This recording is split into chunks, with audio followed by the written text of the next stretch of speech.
صاحب ایک تو ظاہر ہے کہ آپ کے بیان نے بہت ہلچل مچا دی ہے کہ 52 ہیں اور تبدیلی ہو سکتی ہے، پھر کل آپ کی ملاقات ہے۔ ہم یہ جاننا چاہتے ہیں کہ کیا واقعی بطور گورنر آپ سمجھتے ہیں کہ خیبر پختونخوا میں تبدیلی آ سکتی ہے اور اس کے پیچھے محرکات کیا ہیں؟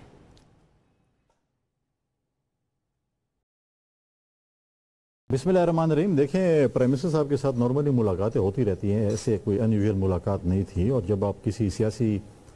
شخصیت کے ساتھ بیٹھتے ہیں تو آپ ڈیفینیٹلی پولیٹیکل ڈسکشن ہی کرتے ہیں۔ تو وہاں پر پولیٹیکل ڈسکشن ہوئی اور یہ ہوا کہ ممبرز نارملی ڈیبیٹ بھی ہو رہی ہے کہ جی اپوزیشن کے ممبران کی تعداد 52-54 ہوگی ان ریزرو سیٹوں کے آنے کے بعد، 30 ممبران جو ہیں وہ انڈیپینڈنٹ ہوں گے، اور اس کے بعد یہ چیزیں ہیں۔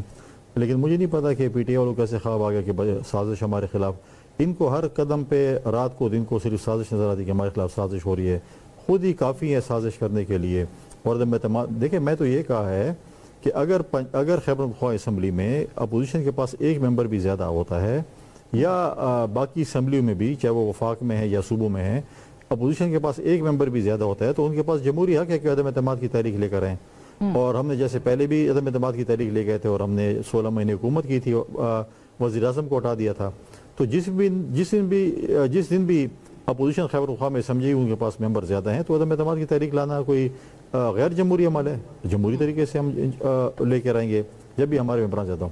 اب بات یہ ہے کہ جو کہتے ہیں کہ ہم بجٹ پاس نہیں کریں گے جب تک ہم اپنے بانی چیئرمین سے ملاقات نہیں کریں گے، اور اگلے دن کہتے ہیں کہ جی گورنر ہاؤس میں سازش ہو رہی ہے۔ بھئی آپ مجھے بتائیں اگر 30 جون تک آپ کی ملاقات نہیں ہوتی اور بجٹ پاس نہ ہوتا تو کیا ہوتا؟ صوبے میں ایمرجنسی ہوتی، کسی بھی صوبے میں ہوتی، وفاق میں بھی اگر آپ یہ کام کرتے تو خود ہی بات کرتے ہیں، خود ہی اس کا جو ہے وہ پھر توڑ نکالتے ہیں، اور پھر سب سے پہلے بجٹ انہوں نے پاس کر دیا چاروں صوبوں میں۔ جی آپ نے کہا کہ ایک بھی ووٹ اگر زیادہ ہوگا تو ہم یہ آئینی تبدیلی کر سکتے ہیں اور اس کے امکانات ہوتے ہیں، ہمیشہ سے پالیٹکس میں رہے، مگر کیا آپ کو لگتا ہے کہ اس وقت جو نمبر ہے وہ آگے جا کے بڑھ سکتا ہے؟ جب 9 مئی کے کیسز کا فیصلہ ہوگا اس کو سامنے رکھتے ہوئے آپ یہ پرسیو کر رہے ہیں اور اس کا گراؤنڈ پریپیئر کر رہے ہیں، یا آپ کو لگتا ہے کہ نہیں ہم ہارس ٹریڈنگ کر لیں گے، لوگوں کو انفلوئنس کر لیں گے، لوگ ان کے آنا چاہتے ہیں آپ کی طرف، اس طرح کی انوائرمنٹ کوئی بن سکتی ہے؟ ہم نے ہاؤس ٹریڈنگ میں بلیو ہی نہیں کرتے، نہ ان کے ہم یہ کہہ رہے ہیں کہ ہاؤس ٹریڈنگ ہو، خرید و فروخت ہو یا یہ چیزیں ہوں۔ ہم یہ دیکھ رہے ہیں کہ دیکھیں چیزیں جو ہیں جب بھی چینج ہوں گی، میں نے کہا جب بھی چینج ہوئیں ہم تو انتظار میں بیٹھے ہیں۔ ہم تو قومی اسمبلی پچھلی دفعہ ہم 3.5-4 سال ہم نے انتظار کیا تھا، اور پھر ہم نے عدم اعتماد کی تحریک لے کے، تو یہ تو دیکھیں اگر اس میں کون سی وہ ہے کہ اگر ہمارے ساتھ نمبر گیم بغیر کسی ہاؤس ٹریڈنگ کے پوری ہو اور ہم عدم اعتماد لائیں تو یہ تو نہیں روک سکتے ہمیں، یہ تو ہمارا جمہوری حق ہے، ان کے پاس بھی حق موجود ہے،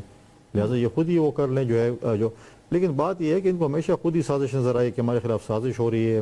آپس میں ایک ہی لائن میں رو میں بیٹھے ہوتے ہیں،